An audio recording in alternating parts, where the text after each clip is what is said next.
안녕하세요. 가족이야기 구독자 여러분. 저는 사형수를 형장으로 호송하고 있었습니다.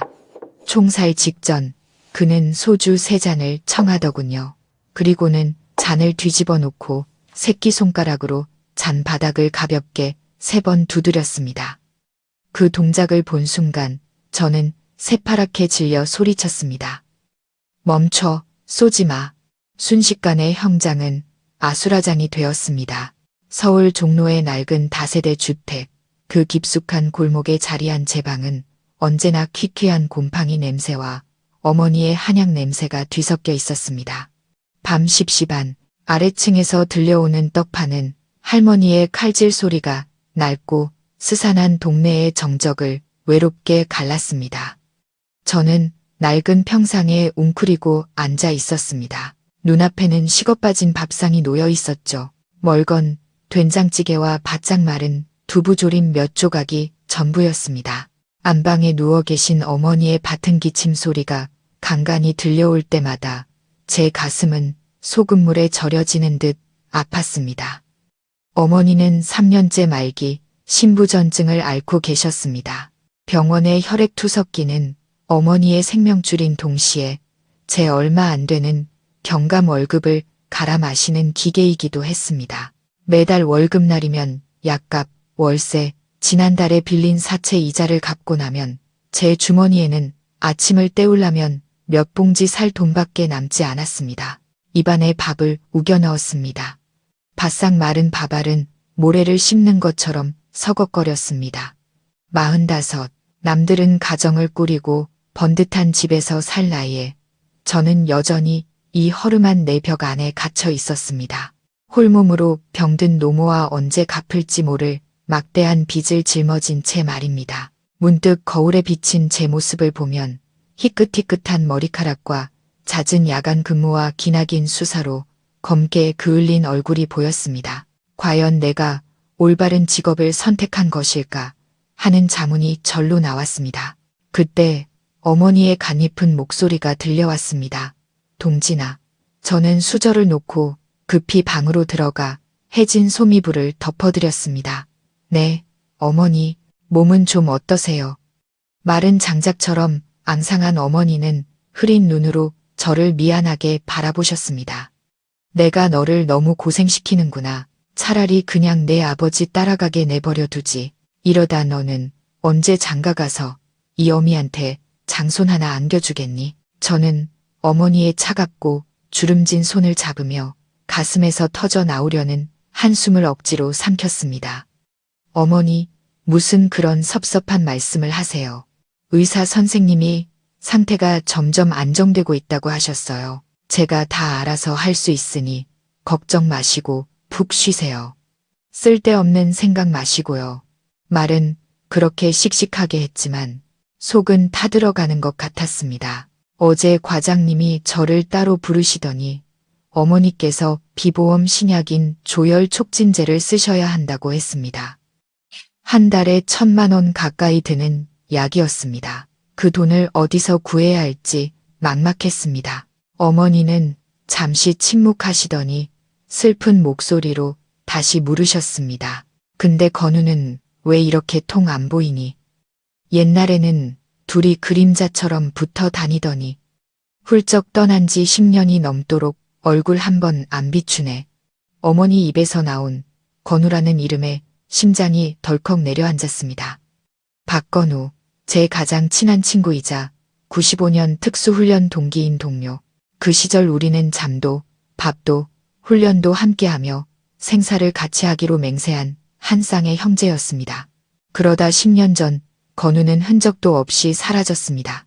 규율 위반으로 쫓겨나 잠적했다는 소문도, 어떤 어두운 사건에 연루되어 도망쳤다는 소문도 있었습니다. 저는 옛 인맥을 총동원해 사방으로 수소문했지만 돌아오는 것은 섬뜩한 침묵뿐이었습니다. 건우는 마치 이 세상에서 증발해 버린 것 같았습니다. 저는 어머니를 안심시키려 태연한 목소리로 거짓말을 했습니다. 아마 멀리 발령나서 일하느라 바쁘거나 처자식 데리고 어디 다른 데서 자리 잡았겠죠. 원래 바람처럼 여기저기 떠도는 녀석인 거 어머니도 잘 아시잖아요. 어머니는 입맛을 다시며 고단한 잠에 빠져들었습니다. 저는 밖으로 나와 담배 한 개비를 꺼내 물었습니다. 매캐한 연기를 깊게 빨아들이자 폐부 깊숙이 파고드는 무력감을 잠시나마 떨칠 수 있었습니다. 어둠 속으로 흩어지는 하얀 연기를 보며 다시 건우를 떠올렸습니다. 그의 오만한 미소와 거칠지만 의리 있던 성격을 야, 우리 둘 중에 먼저 가는 놈이 남은 놈한테 제일 독한 소주 한 병 제사상에 올려주기로 한 거 잊지 마라. 귓가에 맴도는 옛 약속에 코끝이 찡해졌습니다. 그때 무미건조한 문자 알림음이 저를 현실로 끌어냈습니다. 낡은 폴더폰을 열자 시퍼런 액정 불빛이 눈을 찔렀습니다. 상관에게서 온 문자였습니다. 이동진 경감, 내일 새벽 4시 부대로 복귀할 것, 서부 사형 집행장, 사형 집행 감독 임무, 대상은 특수 중범죄자, 시간 엄수. 저는 휴대폰을 닫고 삐걱거리는 나무 책상 위에 던졌습니다. 또 하나의 목숨이 사라지는구나. 또 밤을 새우겠군. 우리 직업이란 게 그렇습니다. 악과 죽음을 너무 많이 마주하다 보니 감정이 돌처럼 굳어버리는 것.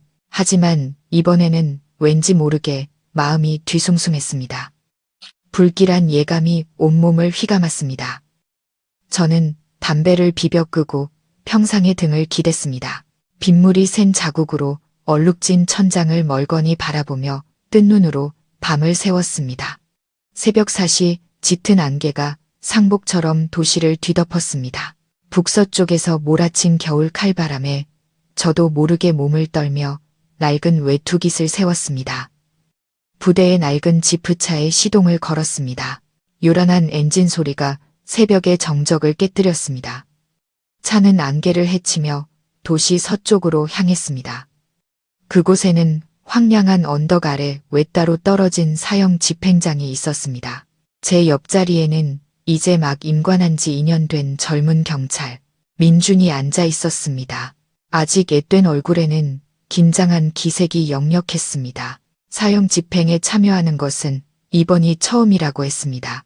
민준이 어색한 침묵을 깨고 입을 열었습니다. 선배님, 이번 사형수 그렇게 악질이라면서요? 교도소 쪽 사람들 말 들어보니까 수감 내내 말 한마디 안 하고 엄청 독했다고 하던데요. 저는 울퉁불퉁한 비포장 도로를 주시하며 핸들을 꽉 잡은 채 담담하게 대답했습니다. 마약 2.3kg을 밀매하고 4명을 살해했어. 총사령이 당연한 놈이지.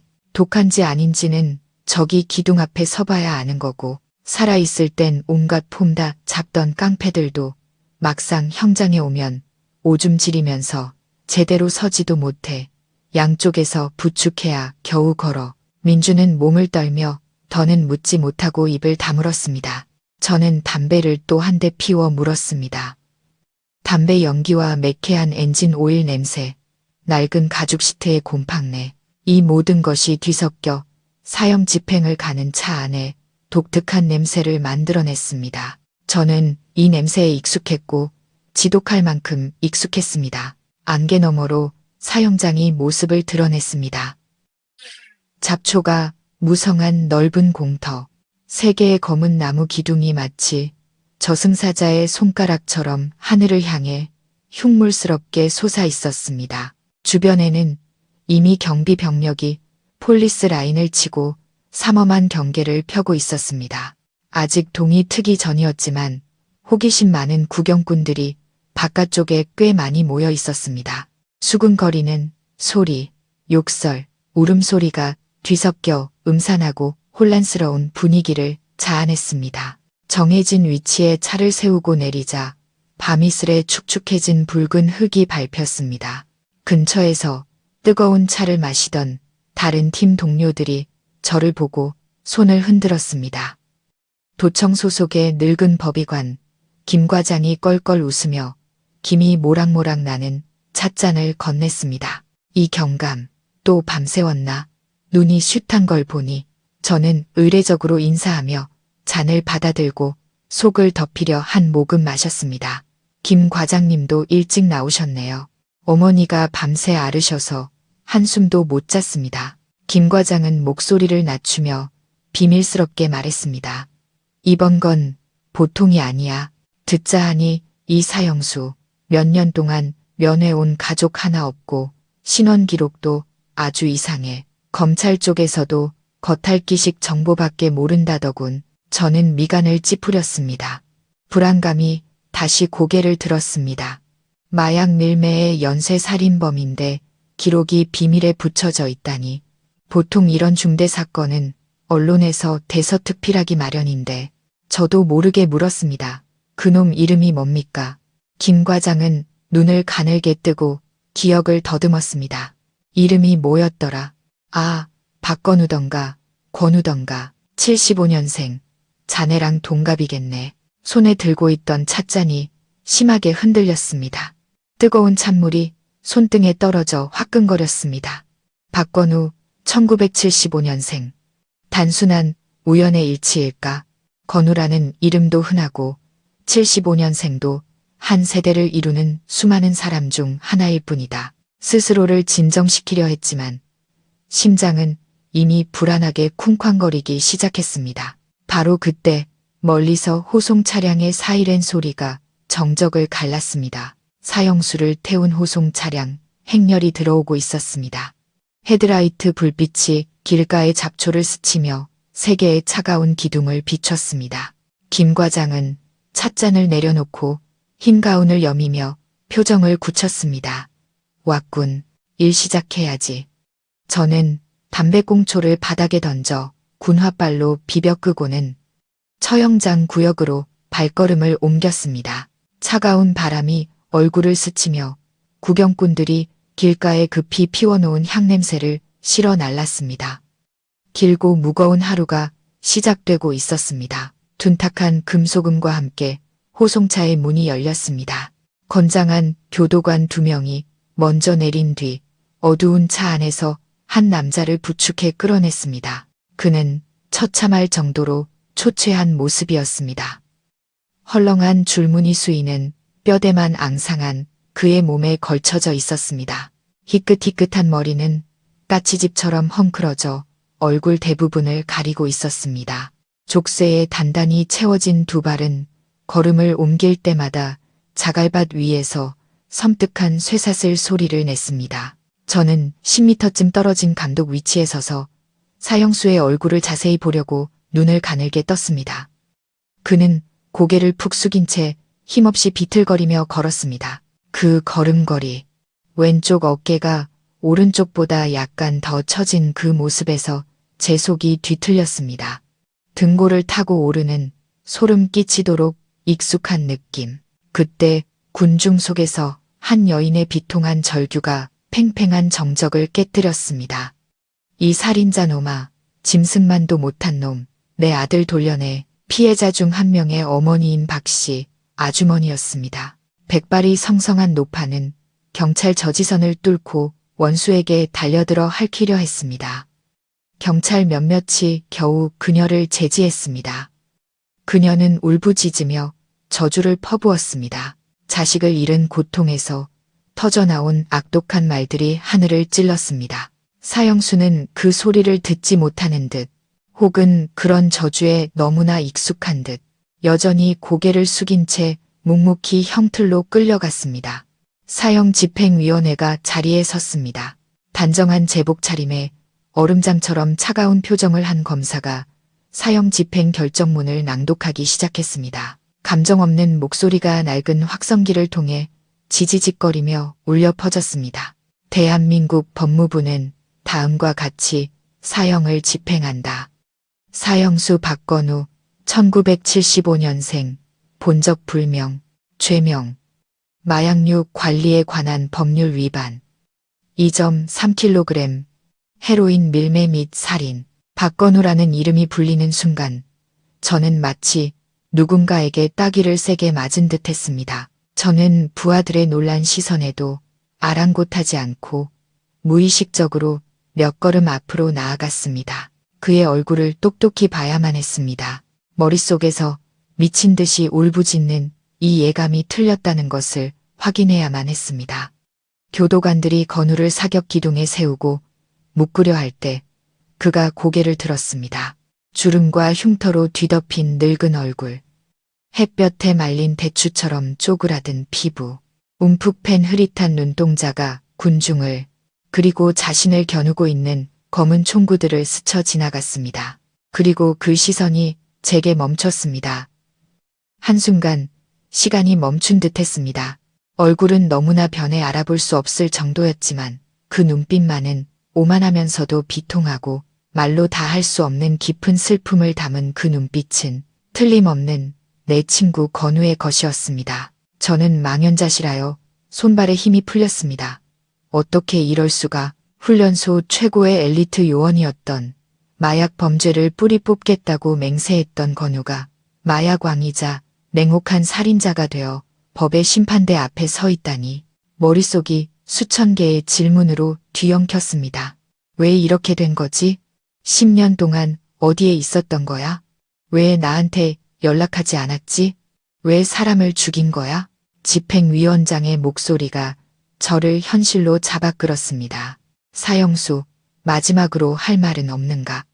건우는 저를 한 번, 그리고 울부짖고 있는 박 씨의 아주머니를 한 번 쳐다보더니 눈빛이 가라앉았습니다. 그는 고개를 저었습니다. 목소리는 돌을 가는 것처럼 거칠었습니다. 없습니다. 위원장이 절차에 따라 다시 물었습니다. 집행 전 마지막으로 원하는 것이 있는가? 건우는 한참 동안 침묵했습니다. 칼날 같은 바람이 언덕을 스쳐 지나갔습니다. 그는 잿빛 하늘을 올려다보았다가 족쇄에 채워진 앙상한 두 손을 내려다보았습니다. 그리고 작지만 또렷한 목소리로 말했습니다. 소주 한 잔만 주십시오. 날이 너무 춥습니다. 가기 전에 몸이라도 좀 덮이고 싶습니다. 그의 요구에 위원회 전체가 술렁였습니다. 박 씨 아주머니는 더욱 격렬하게 울부짖었습니다. 안 돼. 저놈한테 술 주지 마. 당장 쏴 죽여. 내 아들을 죽여놓고 술을 마시겠다고. 세상에 이런 일이. 위원장은 검사와 집행팀장을 돌아보며 짧게 상의했습니다. 그들의 눈에는 망설임이 비쳤지만 한 인간의 마지막 순간에 대한 인간적인 배려였는지 혹은 집행을 순조롭게 진행하고 싶어서였는지 이내 고개를 끄덕였습니다. 저는 그 자리에 못 박힌 듯 서 있었습니다. 추운 날씨에도 불구하고 등줄기에는 식은땀이 흥건했습니다. 술, 건우가 술을 마시고 싶어 한다. 옛날의 그 약속을 기억하라는 뜻일까? 아니면 그냥 술고래의 오랜 습관일 뿐일까? 바나나 잎으로 막은 소주병과 하얀 사기잔 3개가 작은 쟁반에 담겨 건우 앞에 놓였습니다. 교도관이 그의 수갑을 풀어주자 그는 직접 술을 따랐습니다. 저는 숨을 죽인 채 그의 움직임 하나하나를 지켜보았습니다. 앙상한 손이 떨며 술병을 들었습니다. 형장의 공기는 납처럼 무겁게 가라앉았습니다. 수백 개의 눈동자가 형틀 앞에 선 초라한 남자에게 쏠렸습니다. 검은 총구들은 여전히 그의 가슴을 겨눈 채 발사 명령을 차갑게 기다리고 있었습니다. 건우는 3개의 잔의 술을 따랐습니다. 맑은 소주에 기포가 올라오며 찹쌀 누룩 특유의 진한 향이 퍼져나갔습니다. 그는 모든 행동을 아주 천천히 서두르거나 두려워하는 기색 없이 해냈습니다. 마치 사형 집행을 앞둔 사형수가 아니라 자기 집 마당에서 차를 즐기는 노인 같았습니다. 그는 첫 번째 잔을 들어 잿빛 하늘을 향해 무언가 중얼거린 뒤 단숨에 들이켰습니다. 만족스러운 듯 작게 입맛을 다셨습니다. 제 손목시계의 초침이 한 칸씩 움직였습니다. 초조함과 불안감이 속을 태웠습니다. 당장 달려가서 멱살을 잡고 무슨 짓을 하는 거냐고, 왜 이렇게 된 거냐고 따져 묻고 싶었습니다. 하지만 제 발은 땅에 뿌리 박힌 듯 움직이지 않았습니다. 저는 경찰 제복을 입고 있었습니다. 법의 대리인이었습니다. 모호한 의심 하나 때문에 형장을 아수라장으로 만들 수는 없었습니다. 건우는 두 번째 잔을 들었습니다. 이번에는 기진맥진하여 두 사람의 부축을 받고 있는 박씨 아주머니 쪽, 즉 군중을 향해 몸을 돌렸습니다. 그는 사죄하듯 깊이 고개를 숙인 뒤 다시 잔을 비웠습니다. 박씨의 아주머니는 울음을 멈추고 그를 멍하니 바라보았습니다. 눈에는 여전히 증오가 서려 있었지만 약간의 당혹감도 섞여 있었습니다. 세 번째 잔. 건우는 잔을 들었지만 바로 마시지 않았습니다. 그는 손 안에서 잔을 빙빙 돌리며 잔 바닥을 뚫어지게 쳐다보았습니다. 그리고는 집행조와 정면으로 마주보게 몸을 돌렸습니다. 그 각도에서는 저와도 마주보는 것이었습니다. 그의 눈빛이 갑자기 날카로워졌습니다. 방금 전까지의 흐리멍덩하고 지친 모습과는 전혀 달랐습니다. 그것은 바로 예전의 그 정의 요원의 눈빛, 확고하고 불타오르는 눈빛이었습니다. 그는 잔을 눈높이까지 들어 저를 똑바로 쳐다본 뒤 단숨에 비웠습니다. 저는 확신했습니다. 그는 저를 보고 있었습니다. 술을 다 마신 뒤 건우는 다른 사형수들처럼 잔을 땅에 던져 깨뜨리는 대신 아주 기이한 행동을 했습니다. 그는 천천히 주저앉아 축축한 붉은 흙바닥에 사기잔을 조심스럽게 뒤집어 놓았습니다. 제 심장이 너무 세게 뛰어 가슴이 아플 지경이었습니다. 저는 숨을 죽이고 눈도 깜빡이지 않았습니다. 건우의 오른손 새끼손가락, 두 번째 마디에 길게 흉터가 있는 바로 그 손가락이 뒤집힌 잔의 바닥을 가볍게 두드렸습니다. 똑, 바람 소리에 묻힐 만큼 작은 소리였습니다. 아마 그 자신만 들었을 겁니다. 하지만 저는 보았습니다.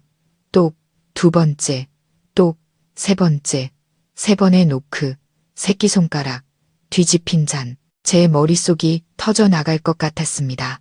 온몸에 피가 얼어붙었다가 순식간에 부글부글 끓어올랐습니다. 10년 전 비선 공작원 훈련소의 비밀 벙커에서 양 교관님이 칠판에 이 신호를 그리며 엄숙하게 말씀하시던 모습이 떠올랐습니다.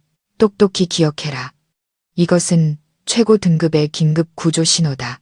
SOS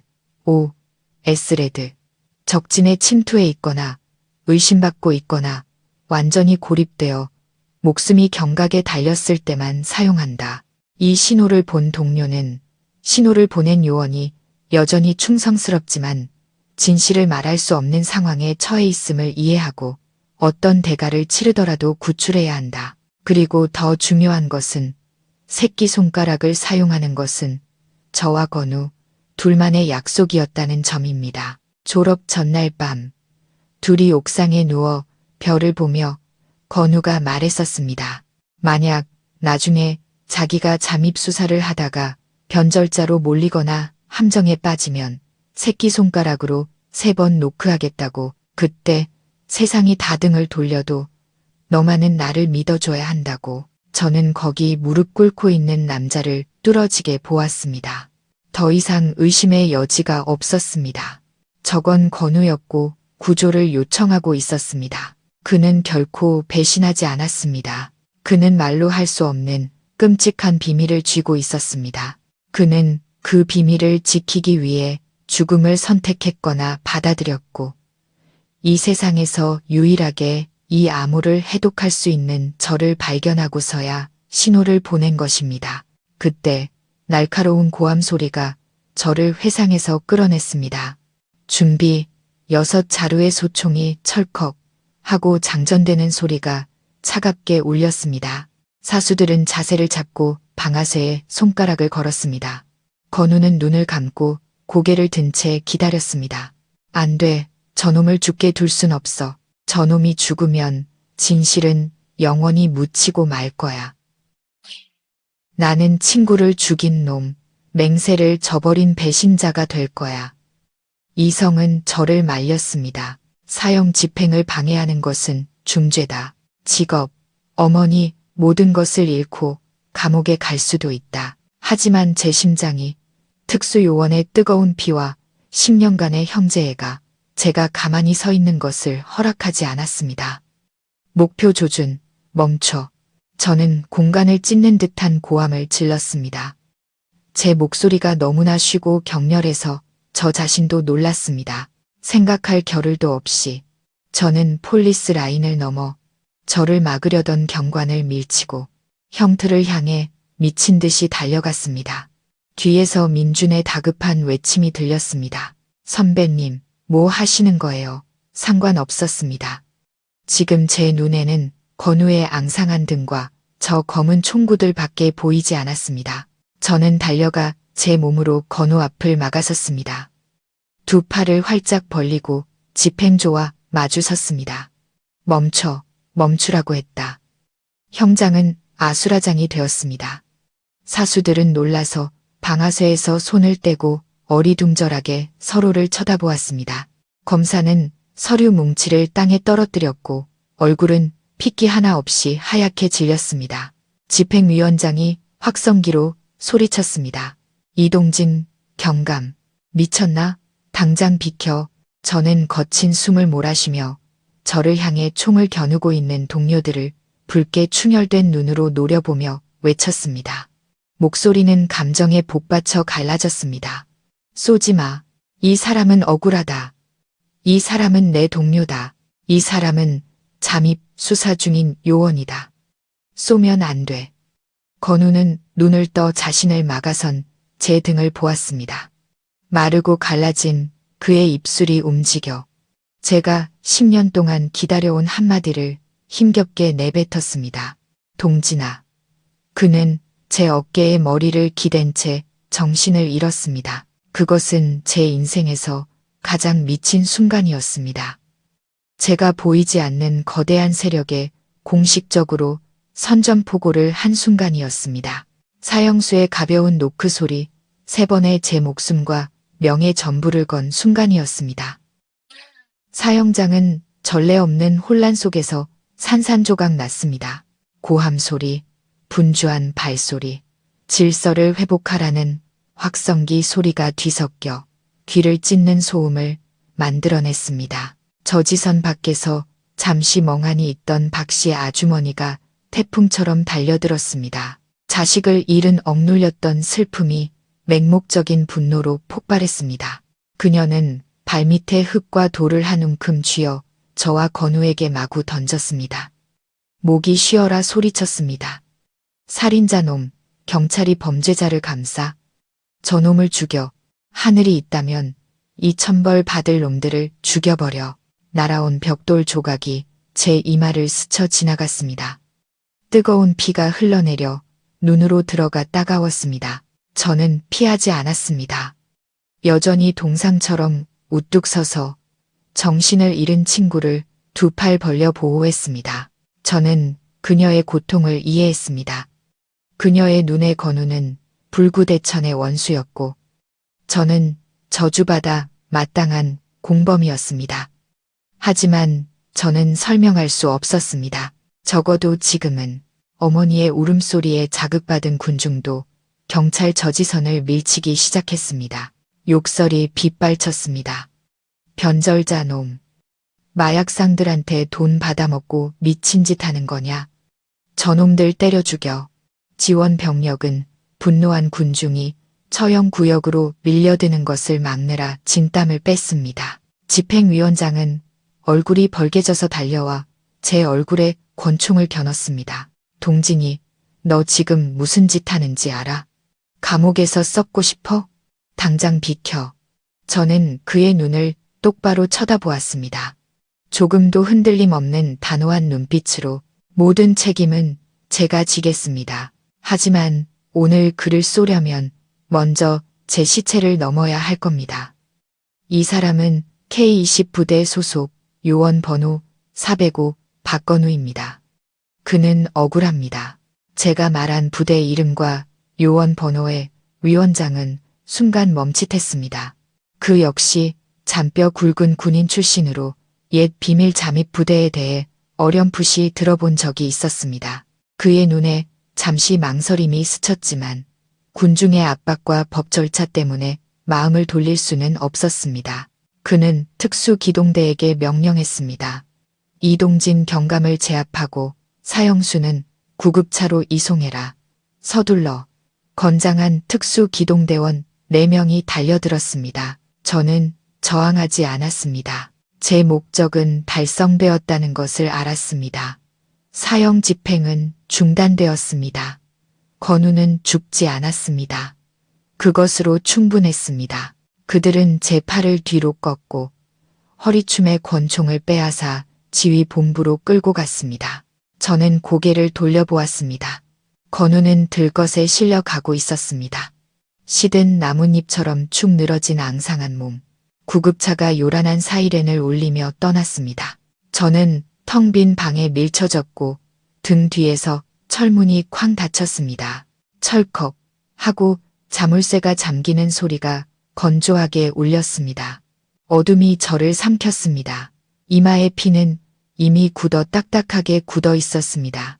저는 차가운 바닥에 주저앉아 벽에 기댄 채 한숨을 내쉬었습니다. 다 끝났다. 20년간 쌓아온 경력은 이걸로 끝이다. 내일 신문에는 사형 집행 방해한 미친 경찰 간부라는 제목의 기사가 대서특필될 것이다. 이 소식을 들으시면 어머니는 어떻게 하실까? 그 충격을 견뎌내실 수 있을까? 하지만 건우가 잔 바닥을 가볍게 3번 두드리던 모습을 떠올리자 마음이 이상하리만치 차분해졌습니다. 내가 선택한 길이다. 나는 우정을 그리고 요원의 직감을 믿기로 했다. 어떤 혹독한 대가를 치르더라도 진실을 밝혀내야만 한다. 저는 사형장 지휘본부 회의실에 3시간 동안 감금되어 있었습니다. 부상 부위를 소독해주러 온 젊은 경관 외에는 아무도 저와 접촉할 수 없었습니다.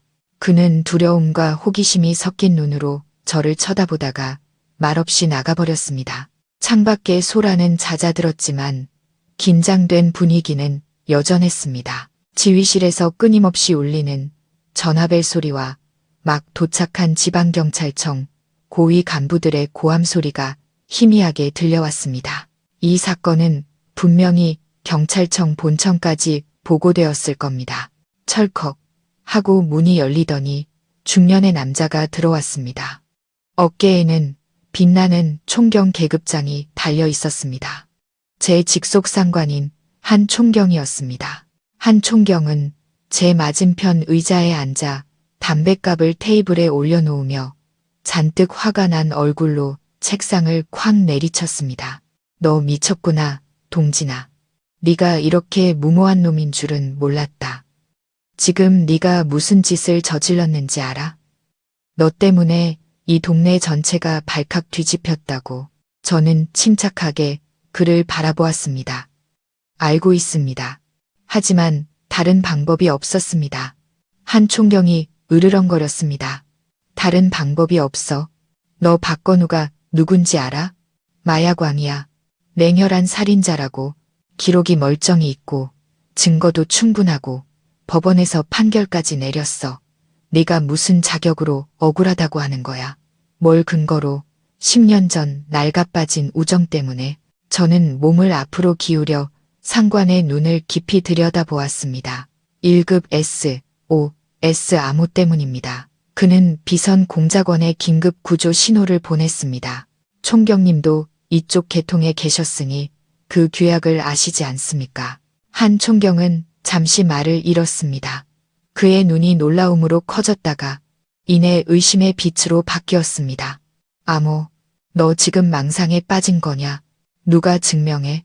네, 미친 행동을 변명하려고 지어낸 거 아니야? 저는 단호하게 고개를 저었습니다.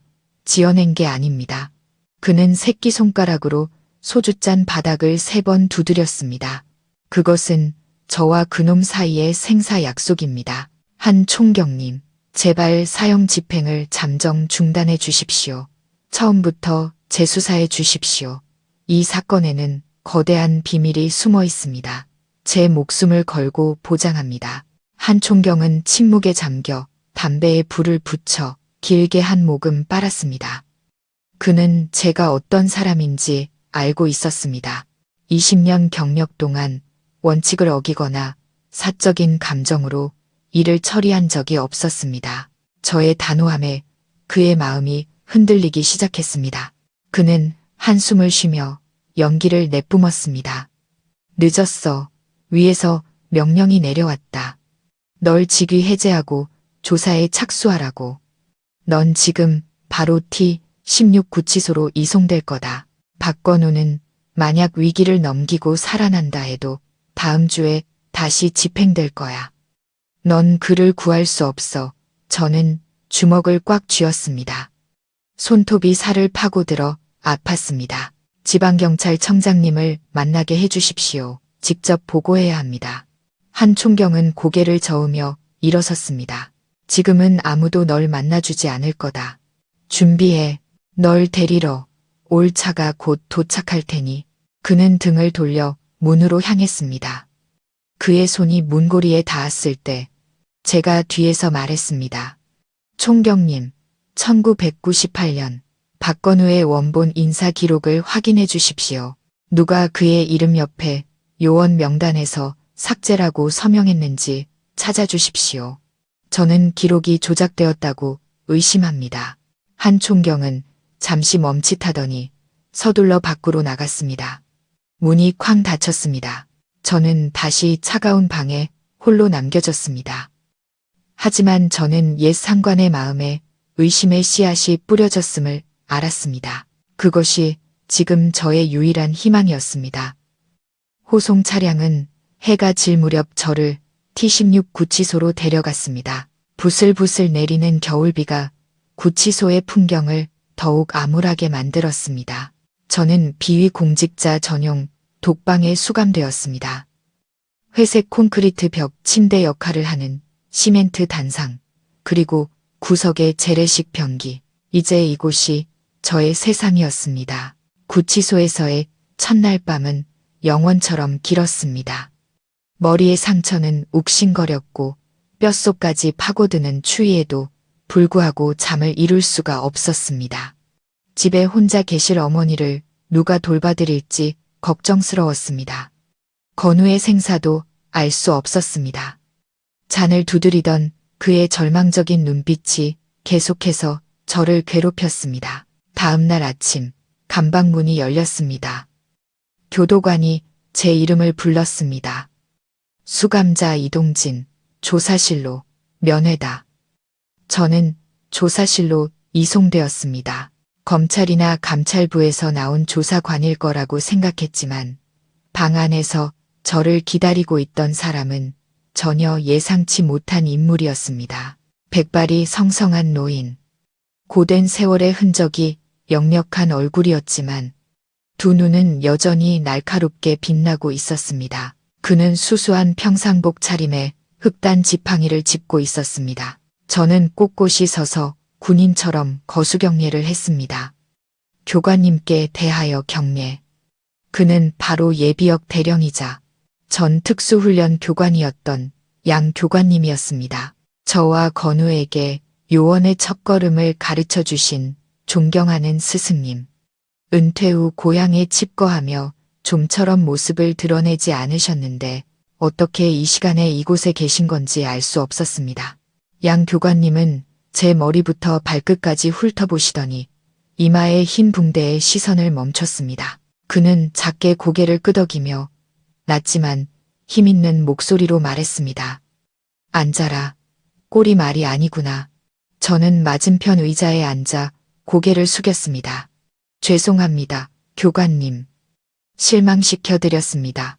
양 교관님은 피웃으며 지팡이로 바닥을 가볍게 쳤습니다. 실망. 내가 왜 실망해야 하나?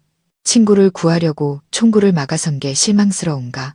아니면 사형집행위원회 전체에 맞선 게 실망스러운가? 저는 놀라서 그를 쳐다보았습니다. 늙은 스승의 눈에는 질책이 아닌 오히려 은근한 칭찬의 빛이 담겨 있었습니다. 양 교관님은 엄숙하게 말했습니다. 넌 아주 잘했다. 만약 어제 네가 막지 않았다면 그때야말로 내가 실망했을 거다. 내가 너희들에게 뭐라고 가르쳤나? 요원은 죽을지언정 동료를 버리지 않는다고 했다. 그는 제게 얇은 서류철을 밀었습니다. 방금 병원에서 오는 길이다. 건우놈, 위기는 넘겼다. 심각한 영양실조에다 옛날 부상이 재발했다더군. 하지만 가장 중요한 건 내가 의심했던 것이 사실로 확인되었다는 거다. 제 심장이 마구 뛰었습니다. 교관님, 제 말을 믿어주시는 겁니까? 양 교관님은 단호하게 고개를 끄덕였습니다. 믿는다. 그놈을 그해 잠입요원으로 파견하라는 결정서에 서명한 사람이 바로 나이기 때문이다. 그리고 그 빌어먹을 암호를 가르친 것도 나다. 오늘 아침 네가 S 신호 때문에 형장을 뒤집어 엎었다는 소식을 듣고 바로 차를 몰아 올라왔다. 그는 목소리를 낮추고 제게 몸을 기울였습니다. 내가 가진 얼마 안 되는 영향력을 이용해 경찰청장에게 압력을 넣었다. 그들이 이 사건의 독립고문 자격으로 내가 참여하는 것을 허락했다.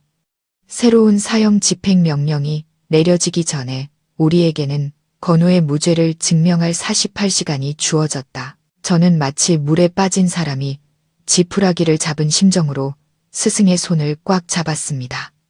이제 어떻게 해야 합니까?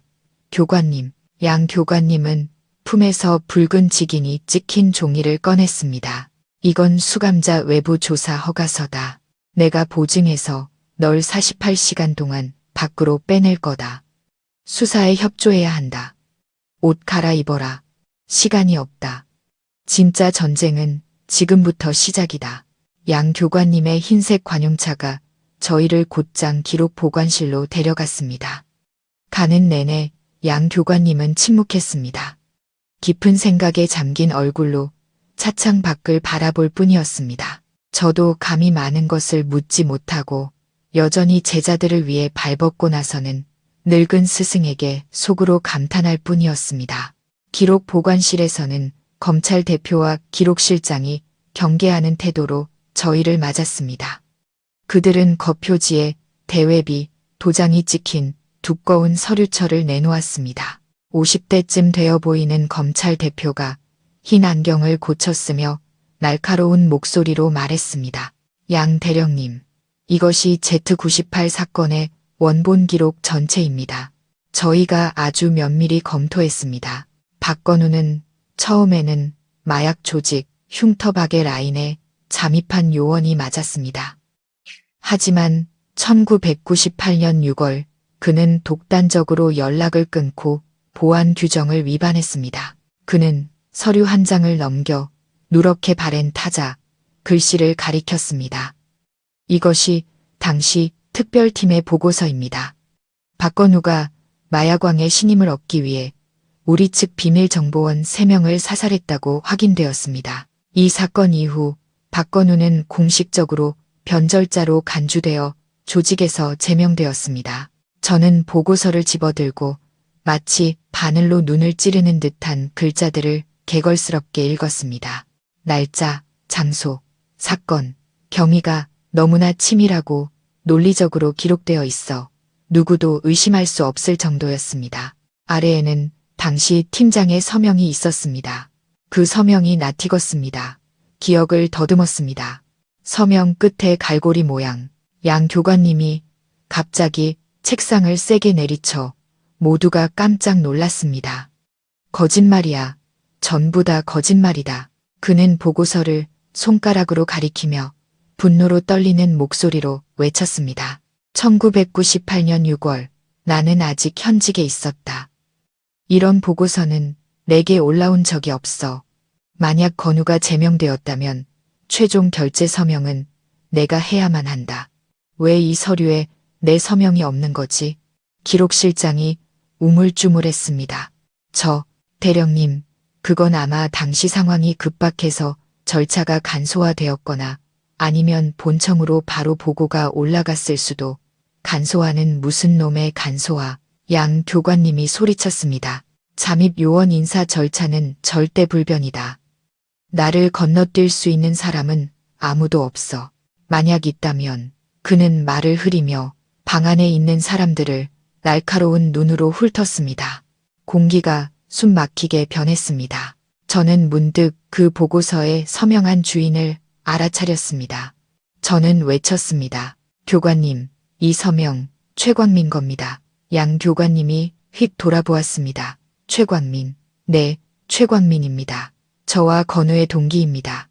98년도에 그는 사건 전담반에서 종합기록 담당 서기였습니다. 이 서명은 절대 틀릴 리 없습니다. 그가 부대원들 책에 사인해주곤 했거든요. 검찰 대표가 미간을 찌푸렸습니다. 최광민 경정은 현재 마약수사대 부팀장입니다. 최근 우수한 사건 해결 실적으로 훈장 수훈 대상자로 추천되었습니다. 확실합니까? 양 교관님은 소름 끼치도록 차가운 미소를 지었습니다. 재밌군. 아주 재밌어. 옛날에 일개서기가 지금은 부팀장으로 승진하고 호랑이 굴에서 목숨 걸었던 요원은 총살당할 뻔했군. 냄새가 나는군요, 여러분. 그는 저를 돌아보며 단호하게 명령했습니다. 동진이 당장 나와 함께 병원으로 간다. 건우놈 입에서 직접 들어야겠다. 98년 6월 그 밤의 진실을 아는 건 그놈뿐이다. 만약 최광민이 이 사건에 연루되었다면 이건 단순한 오판이 아니라 살인사건이자 거대한 내부 숙청 음모다. 저희는 기록실을 나왔습니다. 뒤에는 당혹감과 불안감에 휩싸인 얼굴들이 남아 있었습니다. 밖은 비가 그쳤지만 하늘은 여전히 잿빛이었습니다. 거대한 폭풍이 몰려오고 있음을 예고하는 듯 했습니다. 건우가 경고하려 했던 내부의 적이 서서히 모습을 드러내고 있었습니다. 그리고 그 적은 우리가 밤낮으로 지키고 있는 바로 이 조직 안에 있었습니다. 도립종합병원은 시내 중심가에 있었습니다. 저희가 도착했을 때는 늦은 오후였습니다.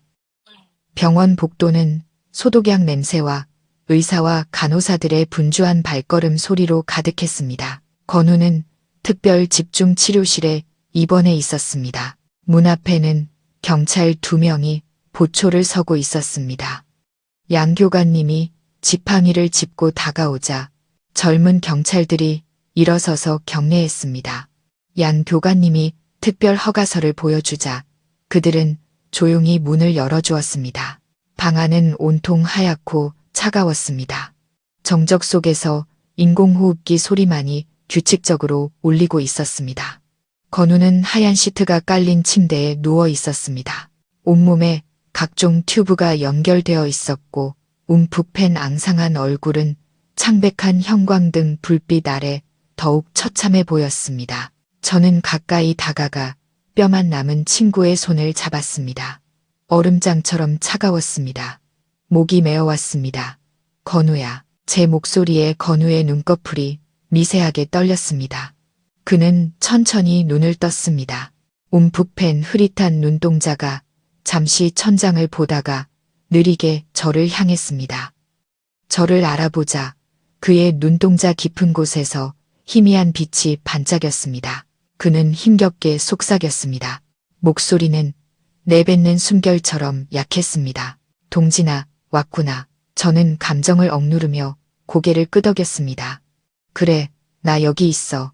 걱정 마. 나하고 양 교관님이 계시니까 이제 아무도 널 해치지 못해. 양 교관님 이야기에 건우는 힘겹게 고개를 들려 했지만 힘이 부족했습니다. 양 교관님이 다가와 그의 어깨에 손을 얹고 가볍게 눌렀습니다. 가만히 누워 있어라. 내가 다 안다. 두 줄기 뜨거운 눈물이 건우의 검게 그을린 뺨을 타고 흘러내렸습니다. 기록상으로는 냉혹한 살인자, 철석 같던 사형수가 이제는 억울한 아이처럼 흐느껴 울었습니다. 교관님, 저는 배신하지 않았습니다. 사람도 죽이지 않았습니다. 양 교관님은 고개를 끄덕였습니다. 목소리는 안타까움으로 가라앉아 있었습니다. 알고 있다. 믿는다. 이제 진정하고 나하고 동진이한테 전부 말해다오. 98년 6월에 무슨 일이 있었던 거냐? 왜 기록에는 네가 정보원 3명을 죽였다고 되어 있는 거지? 건우는 심호흡을 하며 겨우 평정을 되찾았습니다. 그는 옛 상처에서 오는 고통 때문에 끊어지는 목소리로 이야기를 시작했습니다. 그의 건우는 국경지대의 악명 높은 마약왕 흉터박의 조직에 성공적으로 잠입했습니다. 그의 신임을 얻어 가장 큰 마약 창고에 접근하려던 찰나 우리 측 비밀정보원 3명의 신원이 노출되었습니다. 흉터박은 그들을 붙잡아 건우에게 충성심을 증명하라며 직접 처리하라고 강요했습니다. 최광민, 바로 최광민, 그놈이 흉터박에게 정보를 넘겼습니다. 건우의 눈에 증오가 불타올랐습니다. 그날 흉터박이 둘째 형님이라는 사람과 통화하는 걸 엿들었습니다. 그 목소리, 그 말투, 잊을 수가 없었어요. 최광민의 목소리였습니다. 저와 양 교관님은 경악하여 서로를 쳐다보았습니다. 우리의 가설이 맞았습니다. 최광민이 바로 내부의 쥐새끼였습니다. 건우가 말을 이었습니다. 동료를 죽일 수는 없었습니다. 저는 일부러 급소가 아닌 곳을 쐈고 시신을 절벽 아래로 던지는 것처럼 위장했습니다. 사실 절벽 아래에 밧줄과 의약품을 미리 준비해 뒀었죠. 다음날 밤 다시 돌아가 그들을 데리고 중국 국경 너머로 피신시켰습니다. 저는 건우의 손을 꽉 잡았습니다. 그럼 그 3사람 아직 살아있나? 어디에 있어? 건우는 절망적으로 고개를 저었습니다. 2000년 이후로 연락이 끊겼습니다. 살아있는지 죽었는지 알 수 없습니다. 하지만 다른 증거가 있습니다. 흉터박과 최광민의 통화 내용이 담긴 녹음 테이프가 있어요. 양 교관님의 눈이 빛났습니다. 그 테이프는 어디에 있나? 건우가 힘겹게 기침을 했습니다. 얼굴이 벌개졌습니다. 그건 칠봉산 정상의 폐사찰에 숨겨뒀습니다. 우리 둘이 비피했던 곳 기억나, 동진아? 저는 미친 듯이 고개를 끄덕였습니다. 어떻게 잊을 수 있겠는가? 훈련 마지막 생존 훈련 때 길을 잃은 저와 건우는 그 폐사찰에서 하룻밤 비를 피했었다. 오른팔이 부러진 사천왕상 발밑 낡은 과자 깡통 안에 거기까지 말한 건우는 기력이 다해 정신을 잃었고 간호사가 급히 들어와 강심제를 주사했습니다. 저희는 의사가 처치하는 동안 밖으로 나와야 했습니다. 복도에 서서 양 교관님이 저를 보며 단호하게 말했습니다. 동진아, 오늘 밤 당장 움직여야 한다. 만약 최광민이 우리가 건우와 접촉했다는 걸 알면 무슨 수를 써서든 증거를 인멸하려 할 거다. 저는 시계를 보았습니다. 밤 9시, 밖에는 비가 거세지고 있었습니다. 알겠습니다, 교관님. 지금 바로 가겠습니다. 아니, 양 교관님이 막아섰습니다. 내가 같이 가겠다. 너무 위험한 일이다. 너 혼자서는 감당할 수 없어. 최광민 놈의 개들이 분명 사방에 깔려 있을 거다. 저희가 병원을 떠날 준비를 하는 동안 다른 한 곳, 호숫가의 호화로운 별장에서는 은밀한 회의가 열리고 있었습니다. 최광민은 값비싼 가죽 소파에 앉아 붉은 와인이 담긴 잔을 빙빙 돌리고 있었습니다. 그는 살이 오르고 혈색이 좋았으며 금태 안경을 쓴 모습이 지적으로 보였습니다. 이렇게 신사적으로 보이는 남자가 동료들의 억울한 죽음 뒤에 있는 배우라고는 누구도 상상할 수 없을 겁니다. 그의 앞에는 건장하고 험악하게 생긴 남자 2명이 서 있었습니다. 최광민의 신복으로 그가 직접 나서기 곤란한 더러운 일들을 처리하는 자들이었습니다. 형님, 이동진하고 양 늙은이가 기록실을 나와 병원에서 박건우를 만났습니다. 부하 한 명이 보고했습니다. 최광민은 와인을 한 모금 마셨습니다. 안경 너머의 눈이 계산적으로 가늘어졌습니다. 그는 일이 통제 불능 상태로 가고 있음을 직감했습니다. 건우가 감옥에서 썩어 죽거나 유언 한마디 못 남기고 총살당할 것이라고 너무 안일하게 생각했던 것입니다. 동진이가 그렇게 무모하게 나올 줄은 몰랐습니다. 그놈들 무슨 얘기했나? 최광민이 차가운 목소리로 물었습니다. 예, 저희 애들이 경비 때문에 가까이 접근은 못했습니다. 하지만 나올 때 양늙은이 표정을 보니 아주 다급해 보였습니다. 분명 박건우가 뭔가를 불었던 것 같습니다. 최광민은 딱 소리를 내며 와인잔을 내려놓았습니다. 그는 일어나 방 안을 서성였습니다. 머리는 기계처럼 빠르게 돌아갔습니다. 만약 건우가 녹음 테이프 얘기를 했다면 그의 경력은 끝장이다. 그는 이 자리까지 힘들게 올라왔고 곧 차장 승진을 앞두고 있었다. 사형수 한 놈과 은퇴한 늙은이 때문에 모든 것을 무너뜨릴 수는 없었다. 그는 돌아서서 두 부하에게 명령했습니다. 잘 들어. 무슨 수를 써서든 양 늙은이와 이동진을 막아. 그놈들이 어딜 가든 따라붙어. 특히 박건우가 자주 가던 옛날 장소들을 주시해. 그는 잠시 말을 멈췄다가 살기 어린 목소리로 덧붙였습니다. 필요하다면 사고로 위장해서 처리해. 내 말 알아들었나?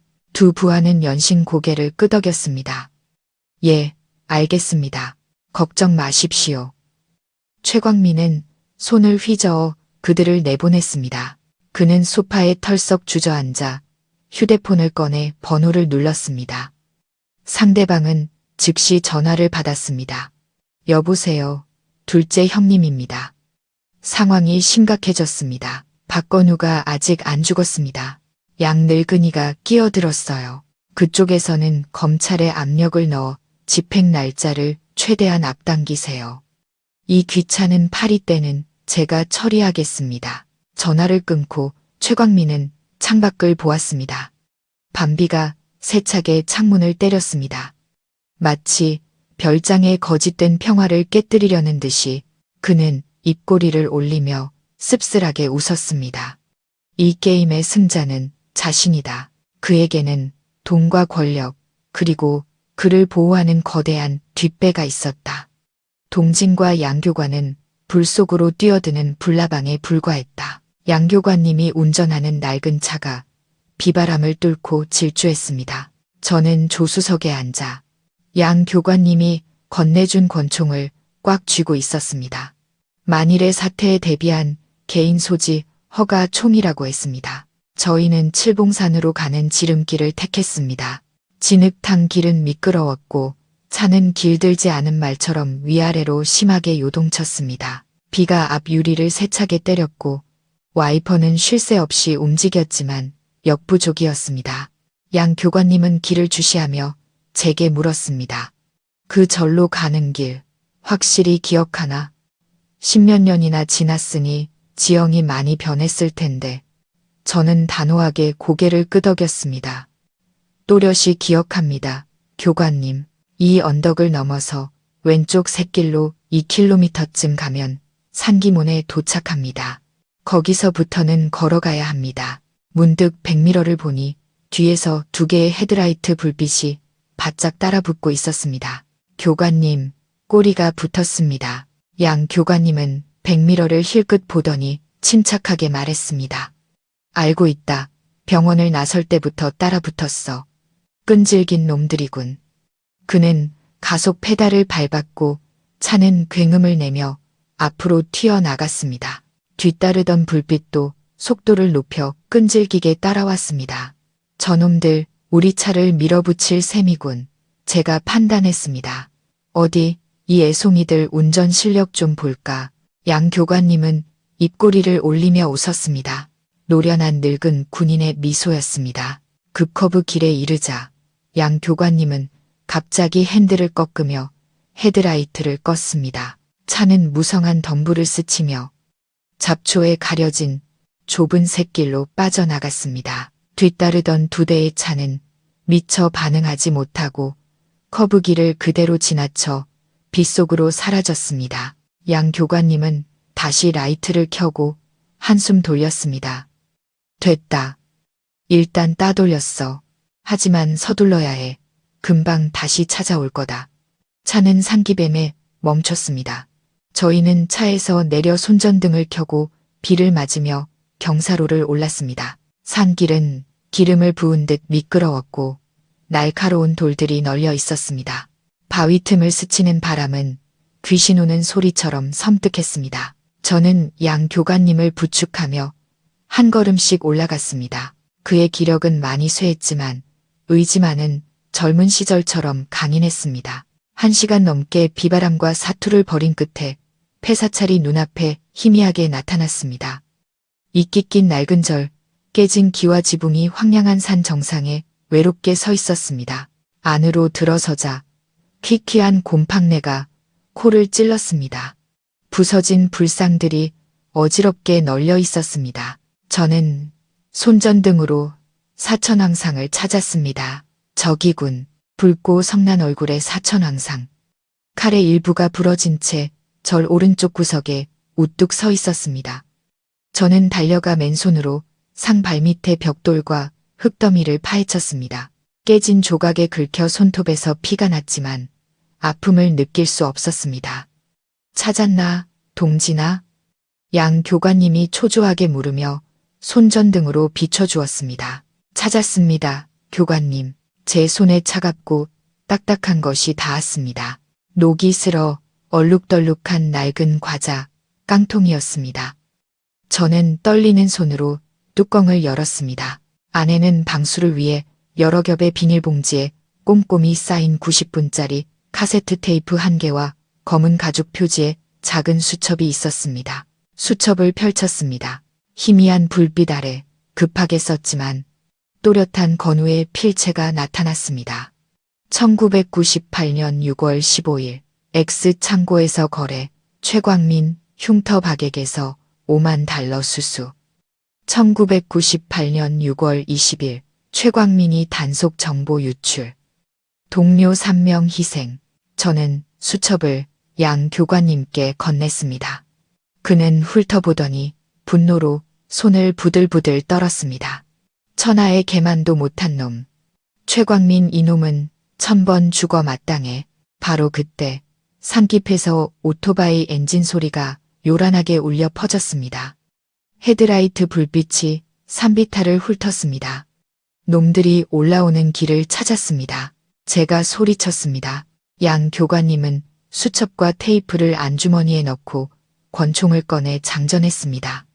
가자, 산 뒤쪽 샛길로 빠져나가야 한다. 증거를 빼앗길 순 없어. 산비가 여전히 세차게 쏟아져 산 뒤쪽 샛길을 진흙개울로 만들었습니다. 제가 앞장서서 덩굴을 헤치며 길을 냈습니다. 양 교관님은 권총을 든 채 뒤따랐습니다. 등 뒤에서 개 짖는 소리가 들려왔습니다. 놈들은 수색견까지 동원했습니다. 천길 낭떠러지 위에 선 심정이었습니다. 서둘러, 동진아, 놈들이 좁혀오고 있어. 양 교관님이 거친 숨을 몰아쉬며 비틀거렸습니다. 제가 돌아가 그를 부축했습니다. 교관님, 힘내세요. 저 마른 계곡만 건너면 옆 동네입니다. 민병대에게 도움을 청할 수 있어요. 탕! 날카로운 총성이 빗소리를 뚫었습니다. 총알이 제 어깨 바로 옆 고목에 박히며 나무 껍질이 튀었습니다. 놈들이 총을 쐈습니다. 엎드리세요. 제가 소리치며 양 교관님을 덤불 속으로 끌어당겼습니다. 경사로 아래에서 손전등 불빛이 어른거렸습니다. 깡패들의 고함 소리가 들려왔습니다. 어디 있냐? 항복하면 목숨은 살려주지. 그 상자 내놔. 제가 양 교관님 귓가에 속삭였습니다. 교관님, 증거를 가지고 면사무소 쪽으로 뛰세요. 제가 놈들을 막겠습니다. 안 돼. 양 교관님이 단호하게 말했습니다. 네가 남으면 죽어. 내가 늙었으니 죽어도 괜찮아. 넌 아직 젊고 노모도 계시잖나. 그만하십시오. 제가 말을 잘랐습니다. 교관님이 가장 중요한 증인입니다. 살아남으셔서 이 증거를 세상에 알려야 합니다.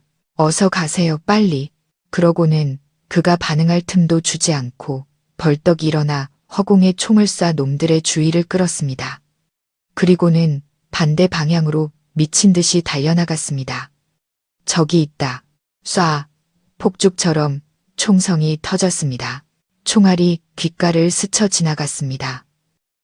저는 가시덤불을 헤치며 일부러 큰 소리를 내어 놈들을 양 교관님이 있는 곳에서 멀리 유인했습니다. 어디로 가는지도 모르고 그저 죽어라 달렸습니다. 왼쪽 허벅지에 날카로운 통증이 느껴지며 주저앉았습니다. 총에 맞은 겁니다. 뜨거운 피가 차가운 빗물과 섞여 흘렀습니다. 저는 이를 악물고 옷을 찢어 상처를 동여맨 뒤 다시 기어갔습니다. 앞에는 깎아지른 절벽이었습니다. 막다른 길이었습니다. 저는 절벽에 등을 기댄 채 남은 총알 2발이 든 권총을 꽉 쥐었습니다. 거친 발소리가 바로 앞까지 다가왔습니다. 어둠 속에서 거구의 사내 셋이 나타났습니다.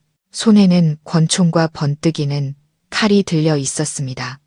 얼굴에 긴 흉터가 있는 두목이 비웃었습니다. 어디로 도망가나, 경찰날이. 상자를 내놓으면 곱게 죽여주지. 저는 비웃으며 빈 권총을 들어 올렸습니다.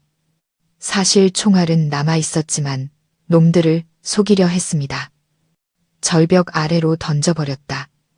내려가서 찾아보시지. 흉터가 있는 놈이 격분하여 달려들었습니다. 감히 날 속여. 죽여버리겠다. 그가 5미터 앞까지 다가왔을 때 저는 갑자기 총구를 그의 다리에 겨누고 쐈습니다. 탕! 그는 고통스러운 비명을 지르며 쓰러졌습니다. 남은 2놈이 잠시 멈칫하더니 일제히 제게 총을 쏘았습니다. 저는 옆으로 굴러 총알을 피하려 했지만 늦었습니다. 총알 한 발이 제 오른쪽 어깨를 꿰뚫었습니다. 권총이 손에서 튕겨 나갔습니다. 저는 바닥에 쓰러졌습니다. 피가 쏟아졌고 시야가 흐려졌습니다. 2 깡패가 다가와 검은 총구를 제 머리에 겨눴습니다. 잘 가게, 이 경감. 저는 눈을 감았습니다. 늙으신 어머니, 건우, 양 교관님의 얼굴이 아른거렸습니다. 끝이구나. 최선을 다했다. 갑자기 눈부신 빛이 깡패들의 얼굴을 비췄고 요란한 사이렌 소리가 울렸습니다. 경찰이다. 총 버려. 경사로 위에서 방탄복을 입은 수십 명의 경찰 기동대원들이 천사처럼 쏟아져 내려왔습니다. 양 교관님이 그들과 함께 있었습니다. 그는 저를 가리켰습니다. 저기 있다. 저 친구를 구해줘.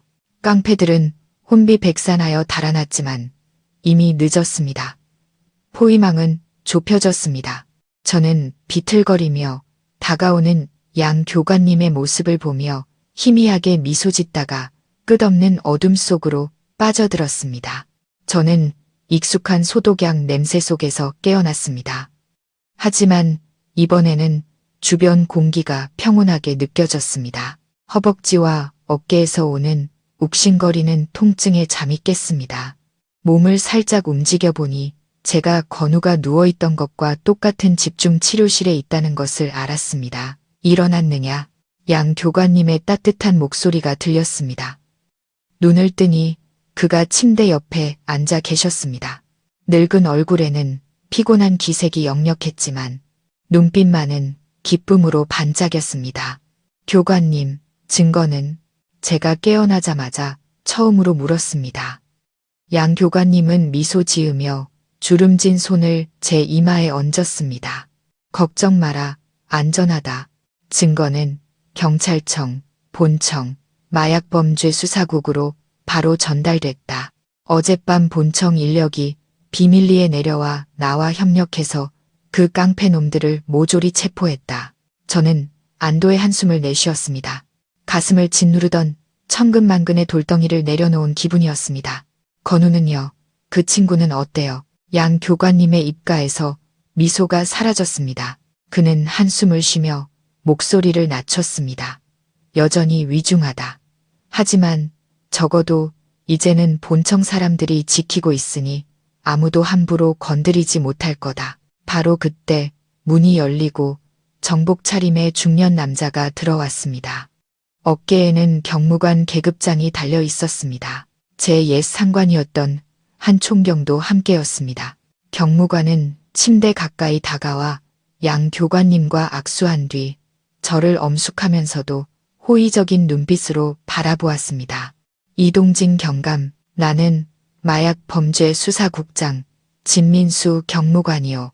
경찰청을 대표해 범죄에 맞서 싸운 동지의 용감하고 단호한 정신을 치하하오. 동지는 큰 공을 세웠소. 저는 일어나 경례하려 했지만 진 경무관이 손을 저었습니다. 그냥 누워있게. 상처가 아직 심하니 우리는 중요한 소식을 전하러 왔소. 어젯밤 체포된 깡패들의 자백과 녹음 테이프 증거를 바탕으로 최광민에 대한 구속 영장을 발부하고 수사에 착수했소. 제 심장이 세차게 뛰었습니다. 마침내 정의가 실현되는구나. 한 총경은 뒤에 서서 죄책감 어린 표정을 짓고 있었습니다. 그는 다가와 제 손을 잡았습니다. 동진아, 미안하다. 내가 너무 서류만 믿고 하마터면 훌륭한 동료 하나를 죽일 뻔했다. 내가 정말 죄인이다. 저는 옛 상관을 보며 희미하게 웃었습니다. 괜찮습니다, 총경님. 직분에 따라 하신 일인데요. 중요한 건 지금이라도 바로 잡았다는 겁니다. 진 경무관이 말을 이었습니다. 하지만 최광민을 체포하는 건 간단하지 않소. 그는 인맥이 아주 넓고 도주를 준비하고 있소. 우리는 놈이 모든 경찰 앞에서 고개 숙여 죄를 인정하도록 덫을 놓으려 하오. 동지들의 협조가 필요하오. 저희가 뭘 하면 되겠습니까, 국장님? 양 교관님이 날카로운 눈빛으로 물었습니다. 진 경무관은 저희 귀에 대고 계획을 속삭였습니다. 대담하고 기상천외한 계획. 바로 내일 오후 우수경찰표창 시상식장에서 실행될 작전이었습니다. 지방경찰청 대강당은 화려한 깃발과 꽃으로 장식되어 있었습니다. 수백 명의 경찰관들이 빳빳하게 달인 제복을 입고 자리를 가득 메웠습니다. 단상 위에는 최광민이 서 있었습니다. 가슴에는 훈장이 가득했고 얼굴에는 승자의 미소가 번져 있었습니다. 그는 자신의 마약 소탕 실적에 대해 열변을 토하고 있었습니다. 저와 양 교관님은 2층 구석진 곳에 앉아 감시 카메라 화면으로 모든 것을 지켜보고 있었습니다. 저는 붕대를 감은 채 휠체어에 앉아 있었습니다. 최광민이 마이크에 대고 힘주어 말했습니다. 국민의 평안을 위해 저희는 희생과 고난을 마다하지 않았습니다. 저희는 마약 범죄와 타협 없이 싸우며 국민의 경찰로서의 품위를 지켜나갈 것입니다. 그 위선적인 말을 듣자니 화면에 침이라도 뱉고 싶었습니다. 그의 연기는 너무나 완벽해서 진실을 모른다면 누구라도 그를 영웅으로 생각할 정도였습니다. 강당 아래에서 우레와 같은 박수 소리가 터져 나왔습니다. 최광민은 감격에 찬 표정으로 고개 숙여 인사했습니다. 바로 그때 정문 쪽에서 박수 소리를 압도하는 단호한 목소리가 울려 퍼졌습니다. 멈춰. 모든 시선이 문으로 쏠렸습니다. 진 경무관이 들어섰고 그 뒤를 중무장한 특수기동대원들이 따랐습니다. 강당의 공기는 순식간에 얼어붙었습니다. 최광민의 얼굴색이 변했지만 그는 애써 평정을 유지했습니다. 국장님, 무슨 일이십니까? 저희는 지금 시상식을 진행 중입니다. 진 경무관은 단상으로 직행해 최광민의 손에서 마이크를 빼앗았습니다. 그는 최광민의 얼굴을 똑바로 보며 차갑게 말했습니다. 최광민, 당신을 마약 밀매, 살인 및 국가 반역 혐의로 긴급 체포한다. 강당 전체가 경악으로 술렁였습니다. 수군거리는 소리가 벌집 쑤신 듯 일어났습니다. 최광민이 얼굴이 벌개져 소리쳤습니다. 모함입니다. 증거가 어디 있습니까? 나는 영웅입니다. 국가의 공을 세웠다고요. 당신들은 날 체포할 권리가 없어. 진 경무관이 신호를 보냈습니다. 무대 위 대형 스크린이 꺼졌다가 낡은 카세트 플레이어가 돌아가는 영상이 나타났습니다. 지지직거리는 소리와 함께 최광민의 목소리가 또렷하게 흘러나왔습니다. 여보세요, 박 사장. 나 최광민이야. 50kg 물량. 오늘 밤 6번 국도로 옮겨. 단속반은 다 빼놨으니까 내 목 잊지 말고. 그리고 이어서 그의 차가운 명령이 들렸습니다. 박건우 놈이 너무 많이 알아. 처리해. 동료 죽이고 도망친 것처럼 현장 조작해. 서류는 내가 알아서 할 테니 최광민의 얼굴은 붉은색에서 하얗게 그리고 잿빛으로 변했습니다. 그는 부들부들 떨며 주저앉았습니다. 더 이상 발뺌할 길이 없다는 것을 알았습니다. 수갑 채워 진 경무관이 명령했습니다. 특수기동대원 2명이 달려들어 최광민의 팔을 뒤로 꺾었습니다. 철컥하고 수갑이 채워지는 소리가 건조하게 울리며 한 배신자의 경력을 끝냈습니다. 2층에서 저와 양 교관님은 서로를 바라보았습니다. 아무 말도 하지 않았습니다. 그저 조용히 눈물만 흘릴 뿐이었습니다. 정의는 실현되었지만 그 대가는 너무나 컸습니다. 일주일 후 건강이 어느 정도 회복되자 저는 건우의 휠체어를 밀어 국립현충원으로 향했습니다. 오늘은 사형장의 그 음산한 날과 달리 하늘은 맑고 햇살은 눈부셨습니다. 휠체어에 앉은 건우는 여전히 말랐지만 얼굴에는 생기가 돌았습니다.